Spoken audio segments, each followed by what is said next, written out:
I'm Dana Denha, and you're watching FYI. For those of us who never experienced a world of scouting, the organization is teaching our young about being an upstanding member of the community and how to be a leader. Watch as some Boy Scouts learn the ways of city government. A local chapter of the Boy Scouts of America worked in conjunction with the city of Ann Arbor to obtain some crucial merit badges. These merit badges are a perfect example of why scouting is good. You know, any one particular merit badge, you might end up finding something you enjoy as a career and you could go on doing it later in life. We had fire safety with the fire chief, members of the city attorney's office and the police department helped with fingerprinting, crime prevention, and law. We had a sustainability merit badge. One of the required merit badges for Eagle Scout is citizenship in the community, and then that's followed on by citizenship in the nation, citizenship in the world. I'm an Eagle Scout when I was younger, and I have been recruited to be a member of the local council.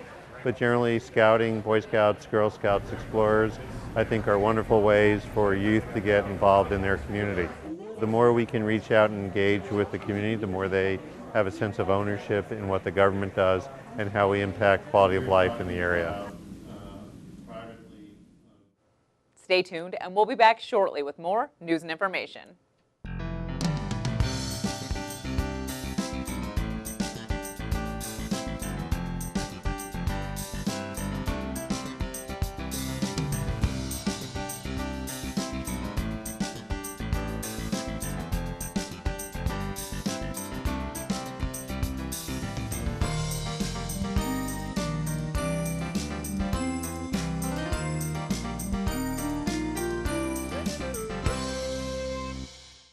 We all know the importance of the written word. The benefits of reading fact or fiction are tremendous.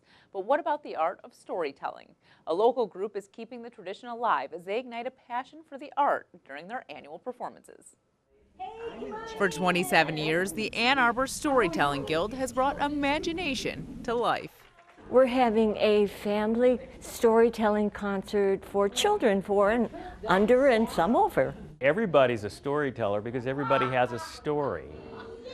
Two of the stories are folk tales from other countries, and then we have one original tale that's a puppet story also. One day there was a dinosaur who...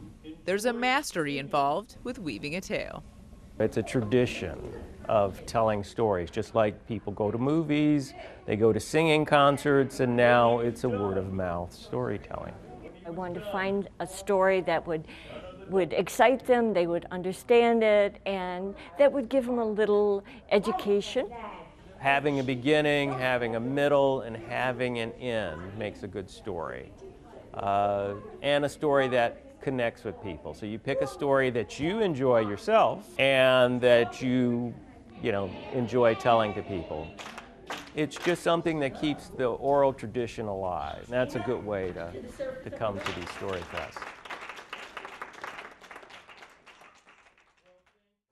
For more, visit AnnArborStorytelling.org. When we think of sharing the road, pedestrians and cyclists come to mind. But what about the men and women that fix the pavement? Learn more about work zone safety rules in this month's City Roundup in 60.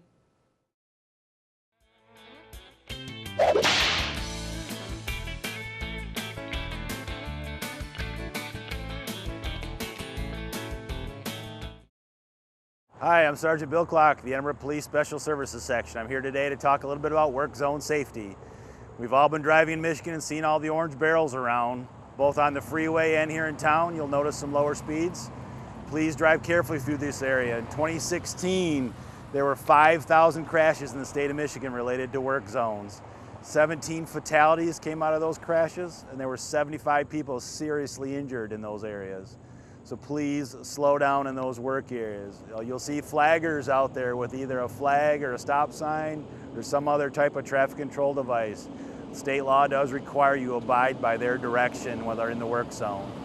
For those of you who don't know, the work zone sign that says work zone begins is where the zone starts, and then the zone ends where the sign says work zone ends. In addition, if you do get a citation in a work zone for speed or whatever else, the fines can be doubled. So please focus on your driving, keep those workers safe. Reading to your children is a crucial part of their development. It teaches language, life lessons, and a love for the arts. When you think back to some of your favorite children's books, the title character has a strong sense of self and a unique outlook. And the same can be said for local author Jordan Scavone, as he creates characters that teach us that we can all have insecurities, and by being yourself, others will accept you for who you are. Welcome, Jordan. Hi, can I borrow that and just like have it printed so I can read it when I do No problem, things? anytime. So why don't you tell me a little bit about yourself and what led you to wanting to write for children? I actually have I have a master's degree in children's literature from Eastern Michigan University, which was completely by accident. I took my freshman year of grad school, or of undergrad, I took a multicultural children's lit course, just as a general elective because we needed diversity, things like that. And I really enjoyed it and I really liked it, and my professor was really, really interesting and good. And then I found out that it was a potential major you could do. So I was actually at the time then double majoring in children's literature and communication. So that's where that started, and apparently I've been writing forever and a day. I have stapled together books that I had stenciled, drawn, and things like that, and apparently that's just kind of what I did when I was a kid. Yeah, and you didn't even really realize it until... No, and I'm a terrible illustrator still. Yeah, so you have an illustrator, you hire illustrators. Yeah, I have two separate illustrators. So this is my first book, Mighty. It's about a 4-year-old girl with social anxiety starting school, and in order to overcome her fear of going to school, she becomes a superhero. And it was illustrated by Caitlin Nepka, now Caitlin Notaro. She got married, and she's actually based in New York, so that's pretty cool. And we email back and forth and Facebook message back and forth for each other. And then my new book, which is only 4 or 5 months old now. Okay, so it's very new. Yeah, it's very brand new. There's The Mud Princess, and it's about Georgia, who's a mud-covered princess. And after all the other princesses who spend time making fun of her get captured by a dragon, Georgia has to decide if she wants to help them or not. And that one is done by Monica Guignard, who is actually based out of Ontario. And how do you find these people? Is there like a network of illustrators that you go to? There is. I met Caitlin through, when Mighty was first published, I went through a very small press out of Virginia. And we just, after about a year and a half, we didn't really see eye to eye anymore, so I have left them. And the way that their contracts worked is that I owned all of my illustrations and all the text, so I could continue to produce it. And I actually met Monica on Instagram. Oh, so that's... she's an illustrator, so I would like her posts that she would draw, and she would like my book event stuff for the first book. And she actually did fan art of Mighty. Okay. And about 6 months later, I was like, hey, do you have any interest in illustrating my next book? That's awesome. Well, you know, an interesting tidbit about you is that you actually work with children, and you kind of use them as your muse when you're writing your books. Yeah, so what's really cool is I work in a daycare here in Ann Arbor, and January will be the start of my 5th year. And I work with toddlers. It's about all I've worked with, but because we're such a small center, I still get to see all of the preschoolers who used to be my toddlers, or I get to see the babies who will eventually be my toddlers. But Mighty is loosely based, mostly in appearance and personality, on a girl named Emma, who I met the first day that I worked. And I walked in, and I have a Superman ring that I wear, and I was probably wearing a Superman belt or something. Yeah. And she walks up to me, and she like gives me the once-over that preschoolers do, and she goes, "Spider-Girl's my favorite superhero," and just ran away. And I was like, we're gonna be friends. We're gonna be friends. And Georgia was actually in my class, so I got to spend about a year and a half, almost 2 years with her.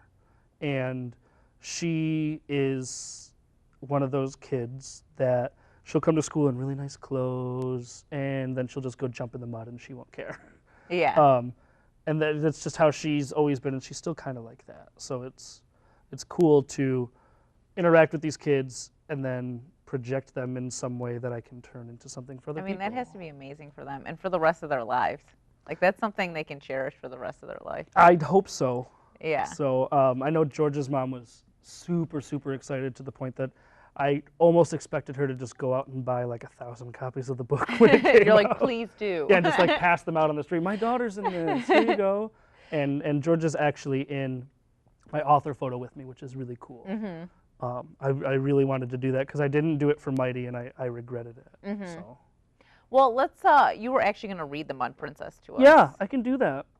And you're an avid out loud reader since you read to children. Yeah, I read with toddlers, and I just did a story time on Saturday in Monroe. I had an event, so I'm used to it. I'm not 100%. I know Mighty better. Yeah. Because it's been out for December. It'll be oh wow, almost third birthday. So she's almost a preschooler herself. Look at that. She's still a baby. Do you want to read it to us? Yeah, absolutely. We'll forgive you if you flub anything. I shouldn't flub too much. So, and I'll go through it a little bit as well. So we did sketches for the end pages. So these were 2 alternate covers that we didn't end up using. Monica had sketched multiple different covers, and I liked them all, but we decided that the one with the dragon kind of looming was a little bit more ominous. Yeah. And I liked it better. So we used them as the end pages, whereas in that one it's just the color purple. Still looks nice, but I wanted it to look a little bit different. And just for fun, this is all in no color, so I've had kids actually use this as a coloring page. That's awesome, yeah. And I bring them as coloring pages when I do events.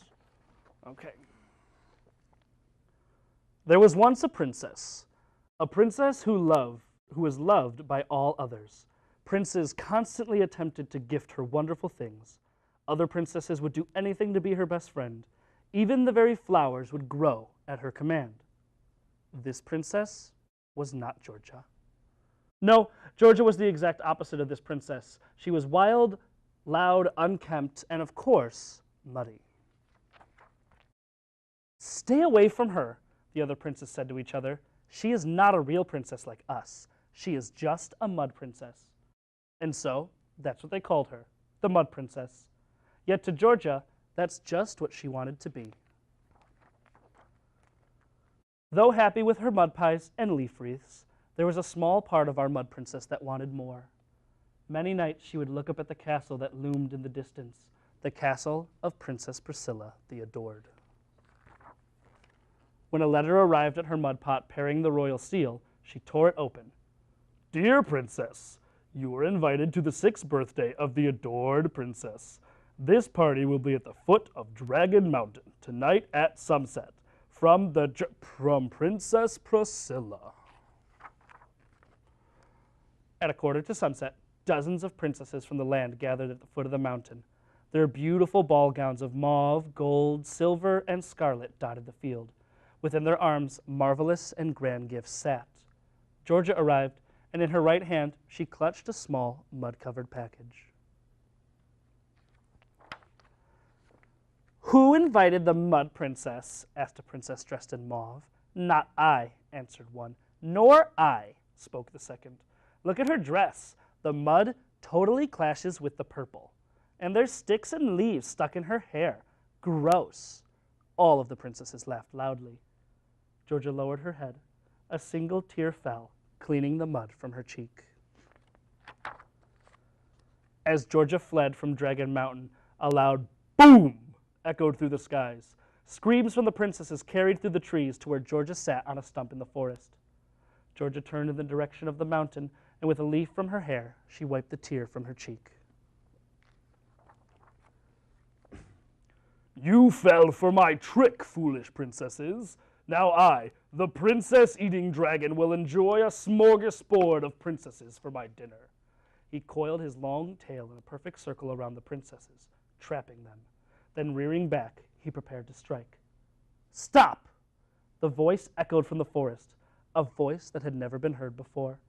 Georgia sprang from the trees. She stepped up onto a large boulder and pulled a stick from the tangles of her hair. I am the Mud Princess, and you will release my princess friends and leave this land forever. Oh, I will I? The dragon bared his terrible teeth. Quick as a flash, his jaws opened and clamped down with a snap. The princesses screamed and covered their eyes. Silence filled Dragon Mountain. The Mauve Princess slowly uncovered her eyes. She elbowed the other princesses, who also uncovered their eyes. Looking up to the top of the boulder, they stared with amazement. Georgia had stopped the dragon's bite with the stick she carried. The princess-eating dragon's mouth was stuck open, his tiny arms too short to remove the stick. The dragon flapped his large wings, and in an instant he flew away over the mountain, never to return. The princesses cheered and gathered around Georgia. "I'm so happy that someone invited the Mud Princess," exclaimed the princess in the mauve dress. "As am I," shouted one. "Me too," said another. "Look at her dress. I want mud on mine." That day, the other princesses learned a great deal. The mud pot she lived in would no longer define Georgia. She became a princess who was loved by all others. Princes constantly attempted to gift her wonderful things. Other princesses would do anything to be her best friend. The very flowers would grow just to be stuck in her hair. This princess was Georgia, the Mud Princess. I love that story. I am a fan of it. I hope you are. And then there's real life Georgia. Yeah. Right there. So, yeah, that's it. Awesome. So these are the 2 books people can buy right now, but Correct. we hope to see one in the future because you're working on one currently. Yes, I actually, I'm in negotiations with an illustrator, someone else that I've met online from different projects, and so she's never done a picture book before, so she's really, really interested in the concept and really interested in the concept of doing a picture book, and I'm totally right there ready to kind of guide her in how to put a picture book together, because it's not anywhere near as easy as a lot of people think it is. You have to deal with tension on each page, and there's this really, really weird thing. I'll show it in Mud Princess, I can show it. So, in a lot of picture books, if kids are really focused, especially if they're longer, you can watch and you can not only read the images, but read the pictures from like we would normal. So a lot of their eyes are looking in the direction you want to look, in the direction you want to turn. Okay, yeah. And usually that continues through the whole book until there's a part where the princess, the character, doesn't quite need to look forward anymore and can look back to change how things are going. So when Georgia first looks the other direction, it's when she's ready to go stand up for herself and the other princesses. And same with when the dragon is attacking, it's blocked. The action is still moving this way, but Georgia's focus is this way. Yeah. So you still have that desire to move on. That's interesting. In Mighty, it's a similar thing where she's looking ahead, looking ahead, looking ahead. The one time that she's looking back is when she's dropped off at school and she doesn't want to go to school. She wants to go back home. So if you look at picture books and maybe you're reading it and you're confused why the kids are losing interest, a lot of time it's because the pictures are not flowing in that direction like the words are. Because that's what the kids are saying. They're looking more at the visual while listening to you. Sure, yeah. How can people get these books? They're both on Amazon. They're on Amazon Prime. So if you have Prime, free shipping. Woo. Great Christmas gift. That's great, absolutely. You can go to my website, which is jordanjscavone.com, which I update barely ever. But I'm on Facebook. I have a Facebook author page. It's facebook.com/might-ebook with no hyphen. I'm on Twitter and Instagram, and my my handle is @realjscavone. Okay. And yeah, they're both available on Instagram. Or not Instagram, on Amazon. Yeah, Amazon, I'm on Instagram. Yeah. I actually just posted before we started in here. Okay. And you can use my hashtags. My hashtags are also my symbol for my theme for my books. So Mighty is Be Mighty, because you might not need to be a superhero, but you need to find your inner mighties. And then hashtag Stay Muddy. You might not be muddy. That might not be your thing. It's not mine. I actually despise mud and playing in it. But you know, it's more of a mantra. Yeah. So, and the kids really like that. I have my this is my new rock that I take to events with me, because I wear a cape for Mighty. I have my sparkly purple cape, but I didn't really have anything for Mud Princess. Okay. I don't look great in a dress, Okay. and I don't look great in a crown, so I have a rock. I actually have a stick that I carry sometimes, but it's really big and it just falls on the ground. So if people want, you'll do engagements too. Absolutely. Yeah. Oh, So absolutely. all those Instagram, Facebook, all those places you can find that. Follow me. I will literally respond to every single person who messages me at this point. All right, well, we're just about out of time, but what makes your books different than maybe some other children's books out there that people will want to get these for their kids?